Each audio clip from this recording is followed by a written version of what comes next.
بچے کو موبائل پر کارٹون دکھانا جائز ہے لیکن بچے، ابھی کل بھی ایک بندہ میرے پاس آیا کہ میرا بچہ عجیب سا ہو گیا، پاگل ہو گیا، یہ کر رہا ہے وہ کر رہا ہے. میں نے کہا وہ یقیناً کارٹون بہت دیکھتا ہوگا. کہتے ہیں ہاں. میں نے کہا بس یہ کارٹون اس کے دماغ میں کھوپڑی میں گھس رہا ہے.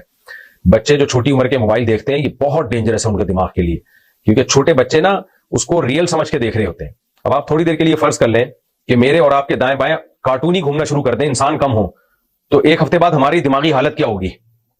لیکن ہم جب موبائل پہ دیکھتے ہیں تو ہمیں پتہ ہے یہ اوریجنل نہیں ہے، یہ تو بنائی ہوئی چیز ہے. بچہ نہیں سمجھ رہا ہوتا. بچے کے دماغ پہ یہ جو میڈیا پہ جو اسکرین پہ جو کچھ دیکھ رہا ہوتا ہے وہ اس کے دماغ میں گھس رہا ہوتا ہے، وہی اس کو خوابوں میں آ رہی ہوتی ہیں وہ چیزیں، وہی جاگتی حالت میں وہ اب نارمل ہونے لگتا ہے. تو اس لیے اب تو سارے ڈاکٹر بہت سختی سے، جو نفسیات کے ڈاکٹر ہیں، منع کر رہے ہیں کہ بچوں کو اسکرین سے دور رکھیں. آپ انہوں نے لمٹ بتائی ہے کہ اتنی عمر کے بچے کو کم سے زیادہ اتنی دیر تک آپ اسکرین پہ بٹھا سکتے ہیں. تو یوٹیوب پہ سرچ کریں، آپ کو پوری تفصیل مل جائے گی. لیکن بچوں کو کارٹون دکھانا بہرحال نقصان دہ ہے.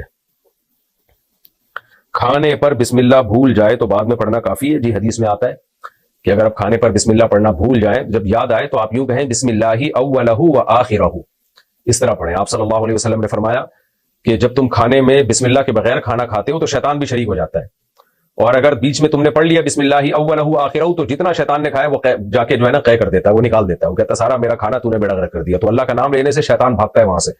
تو اس لیے اگر بھول جائے تو بیچ میں پڑھ لیں جب یاد آئے. مسجد میں چندے کے پیسے سے انتظامیہ لنچ کرے تو کیسا ہے؟ لا حول ولا قوت الا باللہ. بالکل جائز نہیں ہے. چندے کے پیسے سے انتظامیہ کے لیے لنچ کرنا بالکل بھی جائز نہیں ہے. چندے کے پیسے مسجد میں لگیں گے، پنکھے میں لگیں گے، گیس بجلی کے بل میں لگیں گے، انتظامیہ کی دعوتوں میں کیوں لگے گا بھائی؟ غیر محرم سے آنکھ مل جائے تو کیا گناہ لکھا جاتا ہے؟ غیر اختیاری طور پہ آنکھ ہی کیوں ملی ہے بھائی؟ اس کی آنکھوں سے آنکھیں کیوں ملی؟ غیر اختیاری طور پہ کبھی چہرے پہ نظر پڑ جاتی ہے، کبھی باڈی پہ نظر پڑ جاتی ہے، ڈائریکٹ آنکھوں پہ جا کے اتنا زبردست نشانہ کیوں ہے آپ کا؟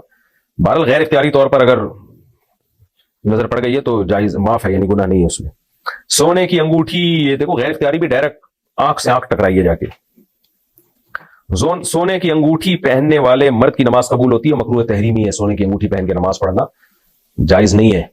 فرض تو ادا ہو جائے گا لیکن نماز کی برکت ختم ہو جائے گی. اس لیے اگر اول تو سونا پہننا مرد کے لیے حرام ہے، ناجائز ہے. اگر کسی نے پہنا ہوئی ہے تو کم از کم نماز کے وقت اس کو اتار دے.